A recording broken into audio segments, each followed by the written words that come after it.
Hello everyone, welcome back to my YouTube channel.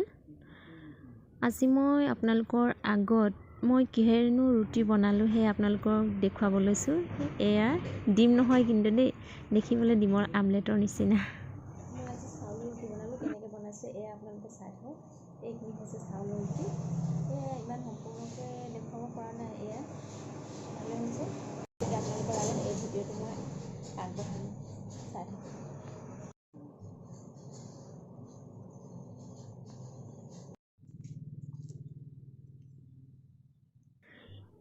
এতিয়া মই ল'ম পিঠাগুড়ি 3 কাপ, এইটো কাপেৰে 3 কাপ ল'ম। 1 কাপত 2টাকৈ ৰুটি হয় আৰু আপোনালোকে আন্দাজ মতে ল'ব কেইখন বনায়। তাৰপিছত এইখিনিত মই অলপ নিমখ দিম, নিমখখিনি অলপ সৰহকৈ দিম কাৰণ খাওঁতে অলপ নিমখ লাগিলে ভাল লাগে ৰুটিটো খাই। তাৰপিছত অলপ ৰিফাইন দিম, ৰিফাইন দিয়াৰ পিছত পানী দি আমি মিক্স কৰিম মিশ্ৰণখিনি। এয়া ৰিফাইন দিছোঁ।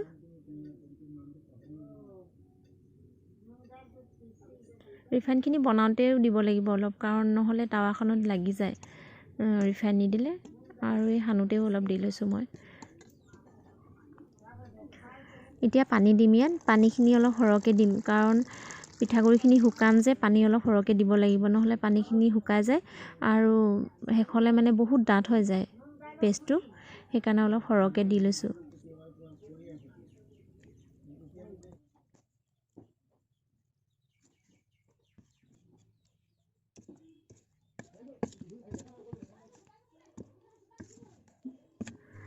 মিশ্ৰণখিনি ভালদৰে মিক্স হ'ব লাগিব। এইখিনি মই মিক্স কৰি ইয়াত টাৱা এখন পাতি দিছোঁ গেছত। তাৰপিছত অলপ ৰিফাইন দিছোঁ, ৰিফাইনখিনি ভালকৈ গৰম হ'ব লাগিব। তাৰপিছত আমি হেতাৰে এখন এখনকৈ বনাই যাব পাৰিম অলপ অলপ দি পিনে।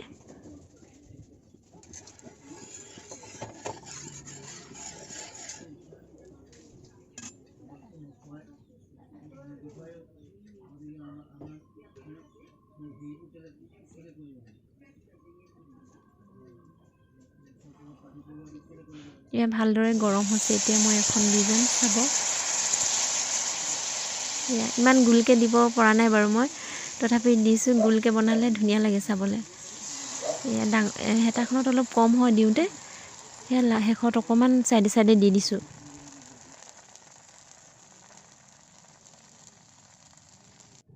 এতিয়া ঢাকন এখন দি অলপ সময়ৰ কাৰণে ঢাকি থ'ম আৰু হিটটো কমাই দিম, নহ'লে পুৰি যাব। আৰু এয়া ধুনীয়া হৈছে, ৰুটি নিচিনা ধুনীয়াকৈ লুটিয়াব পাৰি। এয়া আৰু ইমান পুৰিব নালাগে ৰঙচুৱা কৰি, ইমানতে ধুনীয়াকৈ সিজি যায় আৰু খায়ো ভাল লাগে। নেক্সট আৰু এখন দিম, সেইখন কেনেকৈ হৈছে চাব। তেলটো এনেকৈ দি চাৰিওপিনে মিলাই ল'ব লাগিব টাৱাখনত। এয়া এনেকৈ, নহ'লে লাগি ধৰে চাইডে চাইডে।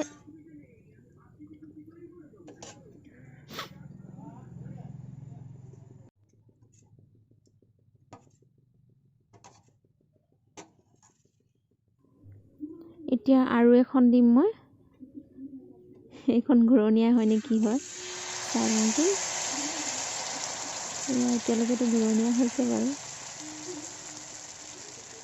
লাষ্টত অকণমান মিলাব যাওঁতে বেয়া হৈ যায় আৰু। এয়া অকণমান ডাঙৰ কৰি দিম বুলি ভাবিছিলোঁ, সৰু সৰু বনাই থাকোঁতে বহুত আমনি লাগে সৰহ হৈ গ'লে। দুখন দুখন বনাম যে, সেইকাৰণে অকণমান ডাঙৰ কৰি দিছোঁ। তাৰপিছত অকণমান সময় ঢাকি থ'ম এতিয়া।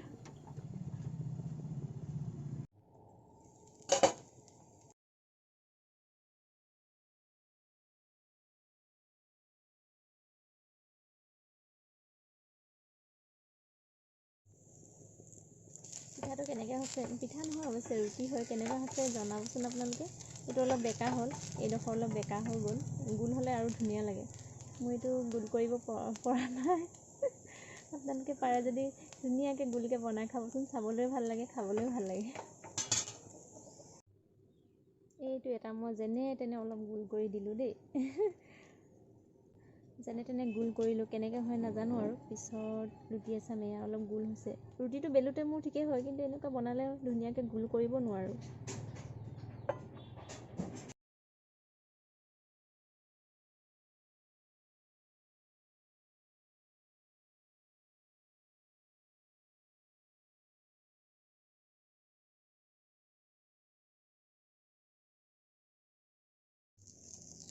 এইটো এটা দিয়াটো নাই দেখোঁ আগতে মোবাইলটো এখন হাতত ৰৈ আছোঁ যে মোবাইলটো লৈ থাকিলে অলপ অসুবিধা হয় দিবলৈ মই সেইকাৰণে দিয়াৰ পিছত ভিডিঅ'টো কৰি দিছোঁ এয়া অলপ সময়ৰ কাৰণে ঢাকনটো মাৰি দিছোঁ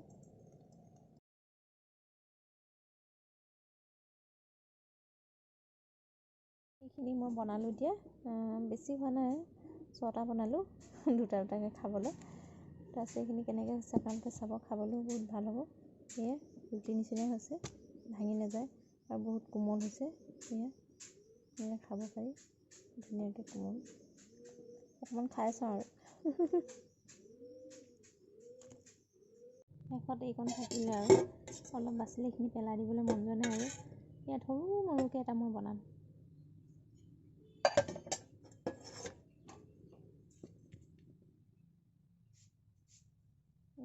এনেকুৱাই দি দিম মই এতিয়া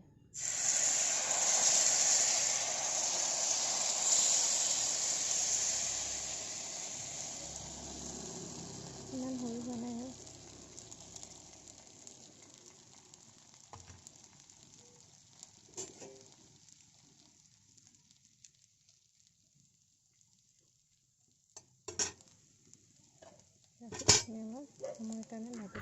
মোৰ এই ভিডিঅ'টো চাই কেনেকুৱা পালে কমেণ্ট কৰি জনাব আৰু নতুন যিসকলে চাইছে তেওঁলোকে মোৰ চেনেলটো ছাবস্ক্ৰাইব কৰি দিব আৰু ভিডিঅ'টো শেষলৈকে চোৱাৰ বাবে সকলোকে ধন্যবাদ।